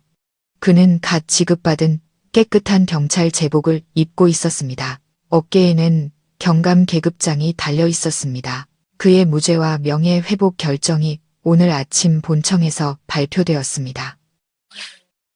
저희는 나란히 선 세 개의 묘비 앞에 멈춰 섰습니다. 그것은 옛날에 희생된 3명의 요원을 위한 감효였습니다. 최광민이 세상을 속이기 위해 세운 묘비들. 건우는 힘겹게 일어서서 떨리는 손으로 향 3개를 피웠습니다. 그는 꼿꼿이 서서 동료들에게 거수경례를 했습니다. 눈물이 뺨을 타고 흘렀습니다. 동료들, 내가 돌아왔네. 너무 오랫동안 타향에 머물게 해서 미안하네. 약속하지. 꼭 고향으로 다시 모셔오겠네. 바람이 소나무 사이를 스치며 마치 잠든 영혼들이 속삭이며 답하는 듯 했습니다. 우리 뒤에는 박 씨의 아주머니가 서 있었습니다. 그녀는 검은 옷을 입고 손에는 흰 국화 한 다발을 들고 있었습니다. 그녀는 건우를 바라보았습니다. 눈에는 더 이상 증오가 아닌 깊은 회한이 담겨 있었습니다. 그녀는 다가와 건우의 발치에 무릎을 꿇고 통곡했습니다. 총각, 내가 미안하오. 내가 몇 년 동안 총각을 오해했어. 나는 정말 못난 어미야. 내 아들은 영웅적으로 희생했는데 나는 그 은인을 저주하고 있었으니. 건우는 급히 몸을 숙여 그녀를 부축했습니다. 목이 맨 목소리였지만 단호했습니다. 어머님, 그러지 마세요. 저는 어머님을 원망하지 않습니다. 하지만 제 말 한마디만 들어주세요. 이 3묘는 모두 감효입니다. 그날 저는 그들을 죽이지 않았습니다. 비밀리에 중국으로 피신시켰습니다. 박 씨 아주머니는 멍하니 놀라움에 눈을 크게 떴습니다. 뭐라고? 우리 아들이 살아있다고? 100% 확신할 수는 없습니다. 연락이 끊긴 지 20년이나 됐으니까요. 하지만 저는 그가 아직 살아있다고 믿습니다. 어머님께 약속드립니다. 제가 반드시 중국에 가서 아드님을 찾아오겠습니다. 박 씨 아주머니는 건우를 끌어안고 다시 오열했습니다. 하지만 이번에는 희망의 눈물이었습니다. 1년 후 저는 중앙경찰학교 강단에 서 있었습니다. 아래에는 수백 명의 젊은 교육생들이 초롱초롱한 눈으로 제 강의를 듣고 있었습니다. 여러분, 경찰의 잠입 수사라는 것은 영화와는 다릅니다. 화려한 조명도 멋진 액션도 없습니다. 그것은 이름 없는 희생이고 지독한 고독이며 매 시간, 매분 유혹과 위험에 맞서야 하는 일입니다. 저는 잠시 말을 멈추고 강의실 뒤편을 보았습니다. 그곳에는 양 교관님이 앉아 백발을 휘날리며 고개를 끄덕이고 계셨습니다. 그 옆에는 이제 노련한 실전 교관이 된 건우가 있었습니다. 하지만 무엇보다도 이 일에는 한 가지가 필요합니다. 바로 믿음입니다. 동료를 믿고 정의를 믿고 그리고 자기 자신을 믿는 것입니다. 때로는 적에게 둘러싸여 홀로라고 느낄 때도 있을 겁니다. 심지어 동료에게 의심받을 때도 있겠죠. 그럴 때 기억하십시오. 명예로운 맹세를 굳게 지킨다면 진실은 반드시 밝혀진다는 것을. 저는 그들에게 새끼손가락 S S. 암호 이야기. 건우가 겪었던 고난의 세월, 그리고 우리 내부의 악과 싸웠던 투쟁에 대해 이야기했습니다. 강의는 우레와 같은 박수 속에 끝났습니다. 저는 단상에서 내려와 제 인생의 두 위대한 스승이자 친구에게로 향했습니다. 강의 좋았어. 이동진 경감. 건우가 제 어깨를 치며 웃었습니다. 예전의 고통스러운 표정은 많이 사라져 있었습니다. 다 양 교관님 덕분이죠. 제가 겸손하게 답했습니다. 양 교관님은 지팡이를 짚고 일어서서 연병장에서 힘차게 훈련하는 교육생들을 바라보았습니다. 죽순이 자라 대나무가 되는 법이지. 이 세대는 우리보다 훨씬 더 뛰어날 거다. 하지만 우리의 임무는 저들에게 그 불꽃을 전해주는 것이다. 아무리 어두운 상황에서도 결코 꺼져서는 안 될 그 불꽃을 말이다. 저희는 연병장으로 나가 열정 넘치는 젊은이들 속으로 걸어 들어갔습니다. 저녁 햇살이 저희 어깨 위에 반짝이는 빛을 뿌렸습니다. 범죄와의 전쟁은 결코 끝나지 않을 것임을 알았습니다. 하지만 우리 또한 결코 외롭지 않을 것임을 알았습니다. 왜냐하면 우리 곁에는 항상 서로를 믿고 희생할 준비가 된 동료들이, 이 삶의 평화를 위해 함께 싸우는 동료들이 있기 때문입니다. 그 기억에 남는 강의 며칠 후 건우에게서 전화가 왔습니다. 그의 목소리는 유난히 들떠 있었습니다. 중요한 일이 있으니 당장 집으로 오라고 했습니다.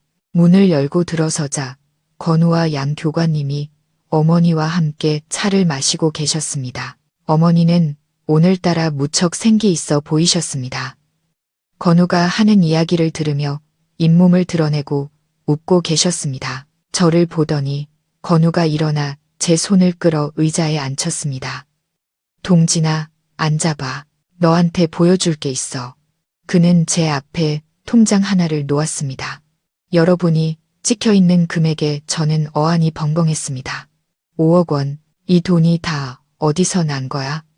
제가 눈을 동그랗게 뜨고 물었습니다. 건우는 온화하게 웃었습니다. 국가에서 나온 무고죄 보상금이야. 지난 10년치 밀린 월급까지 합쳐서 어제 결정 통보받았어. 저는 친구를 위해 기뻤습니다. 정말 잘 됐다. 이제 이걸로 새 인생 시작하면 되겠네. 집도 사고 장가 가서 애도 낳고. 건우는 고개를 저으며 통장을 제 쪽으로 밀었습니다. 아니, 이 돈은 어머니를 위한 거야. 저는 깜짝 놀랐습니다. 무슨 소리야? 내 돈을 왜 우리 어머니께 드려? 건우는 제 눈을 똑바로 보며 진지하게 말했습니다. 동진아, 지난 10년 동안 나는 자식으로서의 도리를 다하지 못했어. 우리 부모님은 이미 다 돌아가셨고 내 어머니가 이제 내 어머니나 마찬가지야. 어머님 수술비가 급하다는 거 알아. 이 돈이면 최고의 병원에서 수술받고 치료받으실 수 있을 거야. 저는 황급히 손사래를 쳤습니다. 안 돼. 이렇게 큰 돈을 받을 수는 없어. 네가 얼마나 고생했는데 이제 겨우 생긴 미천이잖아. 잠자코 계시던 양 교관님이 입을 열었습니다. 그의 목소리는 낮고 따뜻했습니다. 동진아, 그냥 받아라. 건우 놈이 나하고 충분히 상의한 일이다. 내가 받지 않으면 저놈 마음이 편치 않을 거다. 그리고 무엇보다 어머니 목숨이 가장 중요하지 않나. 돈은 다시 벌 수 있지만 사람은 한 번 잃으면 다시 찾을 수 없는 법이다.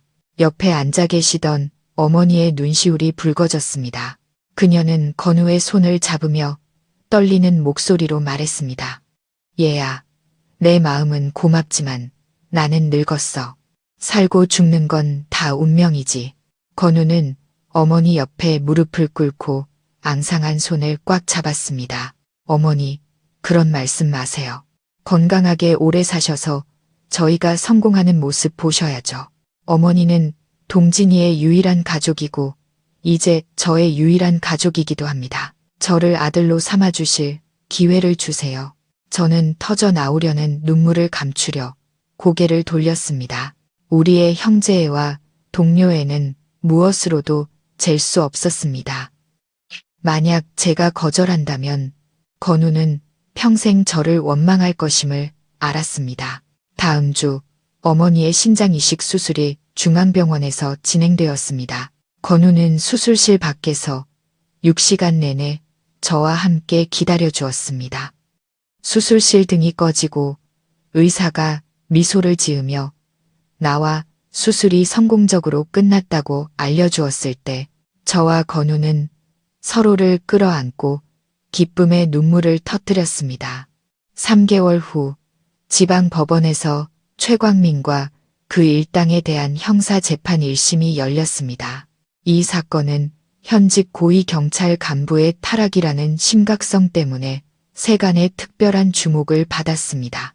저와 건우는 증인 자격으로 법정에 출석했습니다. 양 교관님도 관련자석 앞줄에 앉아 계셨습니다. 피고인석에 선 최광민은 예전에 당당하고 신사적인 모습은 온데간데 없었습니다. 그는 깡마르고 머리는 반백이 되었으며 눈은 배락에 들어가 있었습니다. 그는 고개를 푹 숙인 채 저희 쪽은 쳐다보지도 못했습니다. 재판장이 신문을 시작했습니다. 최광민의 범죄가 하나씩 빗속으로 드러났습니다. 뇌물을 받고 흉터 박의 마약 조직을 비호한 것부터 동료를 팔아넘겨 3명의 요원을 희생시킨 것, 그리고 입을 막기 위해 건우를 함정에 빠뜨린 음모까지 검사가 그 운명의 날 통화 녹음 파일을 틀었을 때 법정은 물을 끼얹은 듯 조용해졌습니다. 최광민의 차갑고 잔인한 목소리가 울려 퍼졌습니다. 그것은 그 자신의 양심에 내리는 사형 선고나 다름없었습니다. 피고인 최광민, 자신의 행위에 대해 변호할 말이 있습니까? 재판장이 물었습니다. 최광민은 떨며 일어서서 피고인석 난간을 꽉 잡았습니다. 그는 힘겹게 속삭였습니다. 피고인은 제 죄가 용서받을 수 없음을 압니다. 법원의 어떤 판결도 달게 받겠습니다. 다만 옛 동료들에게 용서를 구할 뿐입니다. 그는 아래를 내려다보며 저와 건우를 보았습니다. 그 절망적인 눈빛에서 저는 뒤늦은 후회를 읽었습니다. 하지만 평생을, 심지어 목숨을 바쳐도 되돌릴 수 없는 실수가 있는 법입니다. 휴정 시간에 저와 건우는 복도에서 담배를 피웠습니다. 건우는 창밖을 멀리 바라보았습니다. 저놈이 밉냐, 동진아? 저는 담배 연기를 길게 뿜었습니다. 밉지. 하지만 그보다 불쌍하다는 생각이 더 크다. 명예와 동료애를 더러운 돈과 맞바꾸고 결국 모든 것을 잃었으니까 그놈이 치를 대가는 죽음보다 더 가혹할 거야. 세상의 경멸과 양심의 가책이라는 형벌이지. 법원은 최광민에게 마약 밀매 및 살인죄로 사형을 선고했습니다. 다른 공범들은 징역 20년에서 무기징역을 선고받았습니다. 최광민이 호송차로 끌려가며 마지막으로 저희를 돌아보았습니다. 건우는 작게 고개를 끄덕여 주었습니다. 용서가 아닌 고통스러운 과거를 닫는 인사였습니다. 그의 봄은 예년보다 일찍 찾아왔습니다. 저희 집 마당에 벚나무가 막 꽃망울을 터뜨리기 시작했습니다. 어머니의 건강은 기적처럼 회복되었습니다. 이제 집안을 혼자 걸어 다니실 수 있었고 얼굴에도 혈색이 돌았습니다. 건우가 자주 드나들면서부터 저희 작은 집에는 늘 웃음소리가 가득했습니다. 오늘은 섣달 그님이었습니다. 저희는 박씨 아주머니와 양 교관님을 모시고 조촐한 송년회를 열었습니다. 아주머니는 일찍 오셔서 토종닭과 유정란을 가져오셨습니다. 그녀는 건우를 양아들로 삼았습니다. 아들의 죽음에 대한 진실을 안 뒤로 아주머니는 천근만근의 짐을 내려놓은 듯 했습니다. 그녀는 건우를 챙기고 부녀회 봉사활동에 참여하며 삶의 기쁨을 되찾았습니다. 동진이 어머니 아주 건강해지셨네. 올 설에는 이웃집에 세배 다니셔도 되겠어. 아주머니가 웃으며 어머니의 나물 다듬는 것을 도왔습니다. 다 조상님들 덕이고 효자 아들들 덕분이죠. 어머니가 행복한 미소를 지으며 답했습니다. 식사는 따뜻하고 소박하게 진행되었습니다. 양 교관님이 약주잔을 들며 호탕하게 말했습니다. 자, 우리 가족이 다시 모인 것을 축하하세. 동진이와 건우가 큰 겁을 넘긴 것도 축하하고 새해에는 새로운 승리가 있기를. 저희는 함께 잔을 들었습니다. 오늘따라 술이 어찌나 달콤한지 더 이상 고난의 쓴맛이 아닌 폭풍우가 지나간 뒤의 평화와 가족의 정이 듬뿍 담긴 맛이었습니다. 건우는 어머니께 닭고기 한 점을 덜어드리고는 저를 보며 윙크했습니다. 동진아, 나 당분간 학교 쉬고 여행 좀 다녀오려고.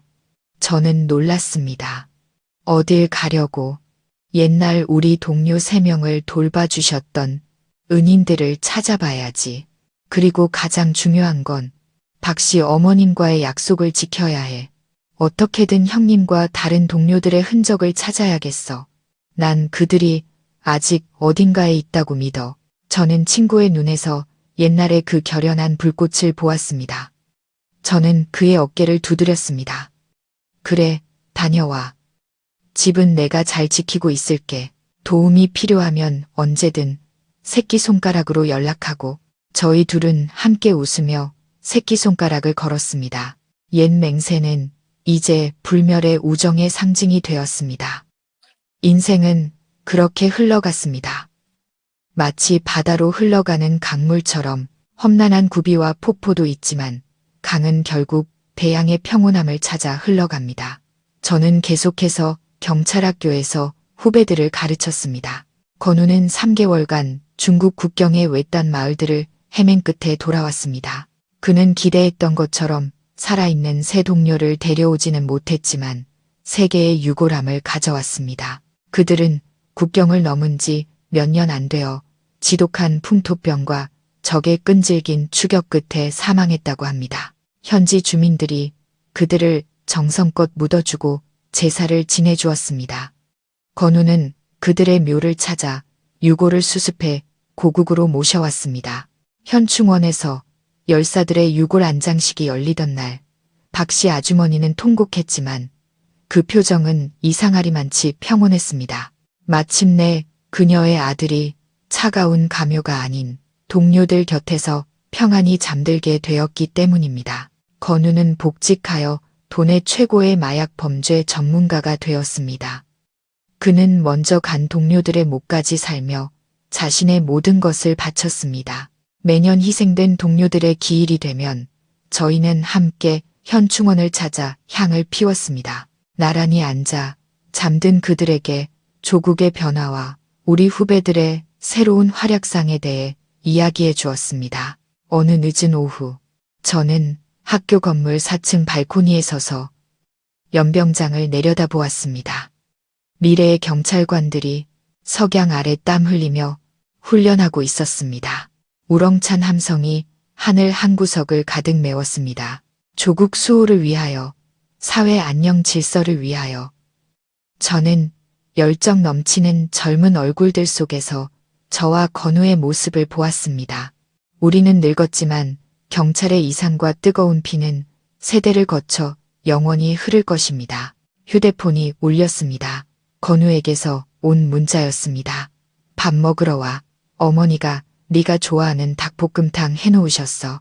저는 미소 지으며 답장했습니다. 금방 갈게. 저는 휴대폰을 끄고 저 멀리 노을이 도시 전체를 붉게 물들이는 지평선을 바라보았습니다. 하루 일과는 끝났지만 이 삶의 평화를 지키는 임무는 결코 끝나지 않을 것입니다. 그리고 저는 알았습니다. 내일 어떤 어려움과 시련이 닥쳐도 저는 굳건히 나아갈 것입니다. 왜냐하면 저는 결코 혼자가 아니기 때문입니다. 저는 가벼운 마음으로 계단을 내려가 분주히 오가는 사람들 속으로 섞여 들어갔습니다. 저의 평화로운 안식처로